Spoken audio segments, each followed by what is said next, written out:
વિદ્યાર્થીઓ, આજે આપણે વિદ્યુતભારના સંરક્ષણ વિશે અભ્યાસ કરશું.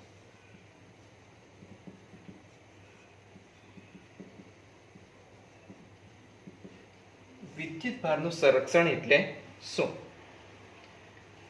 વિદ્યુતભારનું સંરક્ષણ, તેમાં સંરક્ષણ એટલે કે કોઈ પણ વસ્તુ સમય સાથે પોતાનું સંરક્ષણ કરતી હોય, એટલે કે તેના સ્વરૂપ બદલાશે પરંતુ તે વસ્તુમાં કોઈ પણ પ્રકારના ફેરફાર થવાના નથી.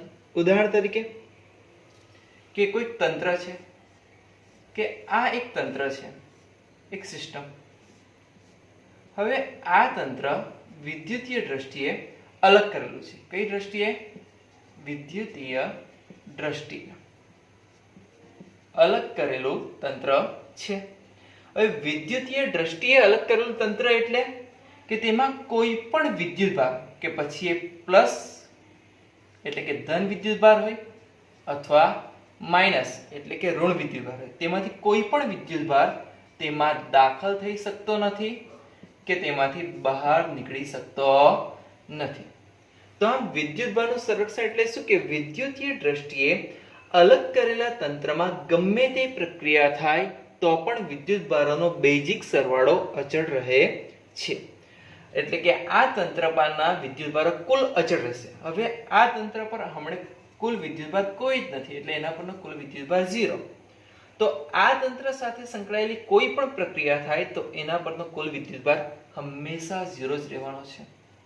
હવે જો ધારો કે આ તંત્ર પરનો કુલ વિદ્યુતભાર +2 કુલમ હોય, હવે 2 કુલમ છે, તો હવે જો આપણા અલગ કરેલા તંત્ર પરનો કુલ વિદ્યુતભાર 2 કુલમ હોય તો એના પરનો કુલ વિદ્યુતભાર સમય સાથે બદલાવાનો નથી. આ સાથે સાથે સંરક્ષણ એટલે કે તેમાં કોઈક નવા વિદ્યુતભાર ઉત્પન્ન થતો નથી કે તેમાં રહેલા વિદ્યુતભારનો નાશ થવાનો નથી. એટલે કે આ તંત્રમાં જો 2 કુલમ વિદ્યુતભાર હોય તો તેનું મૂલ્ય પણ સમય સાથે બદલાવાનું નથી. એક ઉદાહરણ તરીકે વાત કરીએ કે જ્યારે આપણે કાચનો સળિયો લઈએ, આ કાચનો સળિયો અને બીજું રેશમનું કાપડ. હવે કાચના સળિયા પર પ્રારંભમાં કુલ વિદ્યુતભાર 0 છે અને રેશમના કાપડ પર પણ કુલ વિદ્યુતભાર 0 છે. 0 એટલે કે એના પર કાચના સળિયા પર ટોટલ ધન અને ઋણ વિદ્યુતભારો સરખા છે અને રેશમના કાપડ પર પણ કુલ ધન અને ઋણ વિદ્યુતભારો સરખા છે. એટલે કે રેશમનું કાપડ પણ વિદ્યુતીય દ્રષ્ટિએ તટસ્થ છે અને કાચનો સળિયો પણ વિદ્યુતીય દ્રષ્ટિએ તટસ્થ છે. હવે જ્યારે આ બંને પદાર્થને એકબીજા સાથે ઘસવામાં આવે છે ત્યારે કાચનો સળિયો વિદ્યુતભાર ગુમાવે છે. એટલે કાચનો સળિયો ઇલેક્ટ્રોન ગુમાવે છે અને એ ઇલેક્ટ્રોન કાચના સળિયા પરથી રેશમના કાપડ પર જવાના છે. એ જ રીતે હવે અહીંયા કાચનો સળિયો વિદ્યુતીય દ્રષ્ટિએ તટસ્થ હતો, એટલે કે તેમાં ધન અને ઋણ વિદ્યુતભારોની સંખ્યા સરખી હતી. આ રીતે સેપરેટલી તો નથી હોવાના, પરંતુ આપણે ખાલી દર્શાવી દઈએ કે એના ઉપર આ રીતે જેટલા ધન વિદ્યુતભાર એટલા જ ઋણ વિદ્યુતભાર. તે જ રીતે અહીંયા પણ જેટલા ધન વિદ્યુતભાર હશે એટલા જ ઋણ વિદ્યુતભાર હશે, એટલે કે રેશમનું કાપડ પણ તટસ્થ. હવે કાચનો સળિયો ઇલેક્ટ્રોન ગુમાવે છે, એટલે કે અહીંયા એક ઇલેક્ટ્રોન જશે તો એની સાથેનો ધન વિદ્યુતભાર ખુલ્લો પડશે. એ રીતે ધારો કે કાચનો સળિયો 2 ઇલેક્ટ્રોન ગુમાવે છે ને રેશમનું કાપડ 2 વધારેના ઇલેક્ટ્રોન મેળવે છે. તો આ એક ઇલેક્ટ્રોન ગુમાવશે અને અહીંથી એક ઇલેક્ટ્રોન ગુમાવે તો જ્યાં તે સિવાયના ધન વિદ્યુતભારો ઋણ વિદ્યુતભાર વડે તટસ્થ થયેલા છે, પરંતુ 2 ઇલેક્ટ્રોન ગુમાવતા હોવાથી કાચના સળિયા પર હવે 2 ધન વિદ્યુતભાર ખુલ્લા પડે છે. એટલે 2 ધન વિદ્યુતભાર ખુલ્લા પડતા હોવાથી કાચનો સળિયો ધન વિદ્યુતભારિત થશે અને રેશમનું કાપડ ઋણ વિદ્યુતભારિત થશે. અહીં જેટલો પણ વિદ્યુતભાર કાચનો સળિયો ગુમાવે છે તેટલો જ વિદ્યુતભાર રેશમનું કાપડ મેળવે છે. એટલે અહીંયા આખું તંત્ર કાચનો સળિયો અને રેશમના કાપડથી બનતું આખું તંત્રને અલગ કરેલું તંત્ર ગણી શકાય. એકલા કાચના સળિયાને અલગ કરેલું તંત્ર નથી ગણાવવાનું. એનું કારણ એ છે કે કાચનો સળિયો ઇલેક્ટ્રોન ગુમાવે છે અને રેશમનું કાપડ ઇલેક્ટ્રોન મેળવે છે, એટલે એકલો કાચનો સળિયો પણ અલગ કરેલું તંત્ર નહીં થશે, એકલું રેશમનું કાપડ પણ અલગ કરેલું તંત્ર નહીં થવાનું.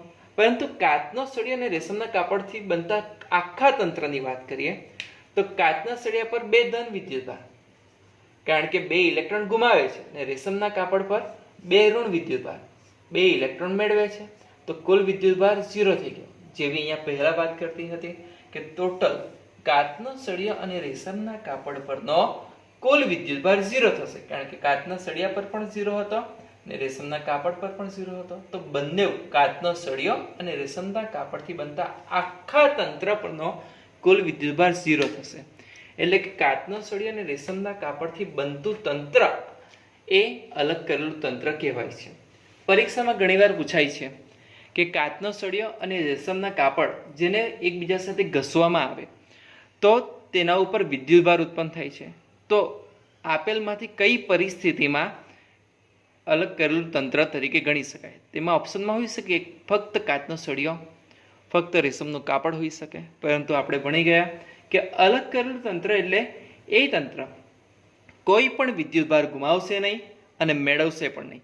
એની સાથે સંકળાયેલી એવી જ પ્રક્રિયાઓ થશે કે તેનામાં રહેલો કુલ વિદ્યુતભાર અચળ રહેશે. અહીંયા કાચનો સળિયો ધન વિદ્યુતભાર ગુમાવે છે, જ્યારે રેશમનું કાપડ ઋણ વિદ્યુતભાર મેળવશે.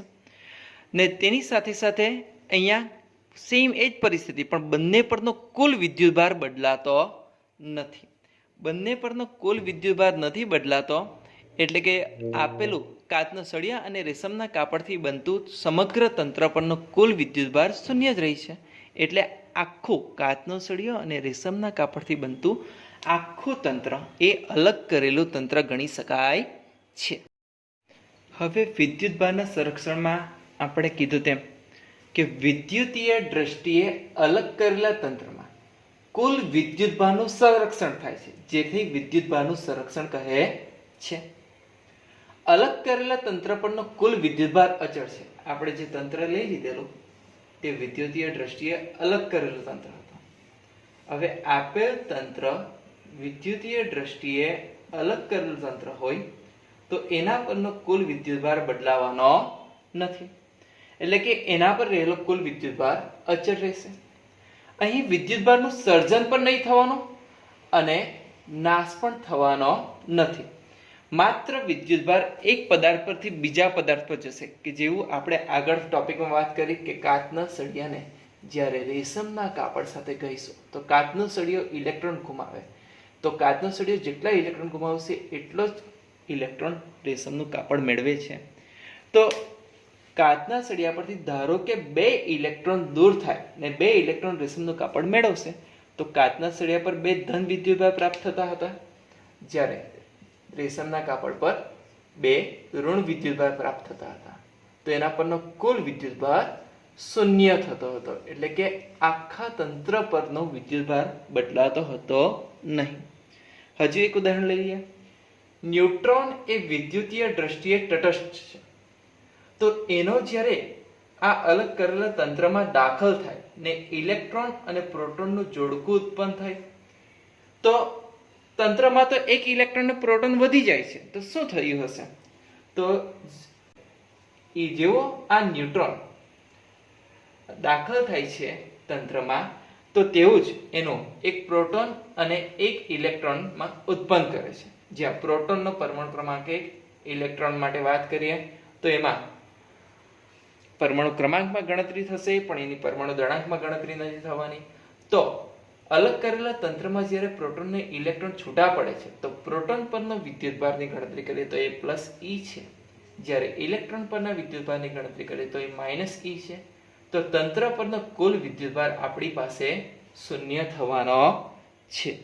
તો આ રીતે આપણે જાણી શકીએ કે અલગ કરેલા તંત્ર સાથે કેટલી પણ પ્રક્રિયાઓ થશે તો એ પ્રક્રિયાઓ દરમિયાન તંત્ર પરનો કુલ વિદ્યુતભાર અચળ રહેવાનો છે.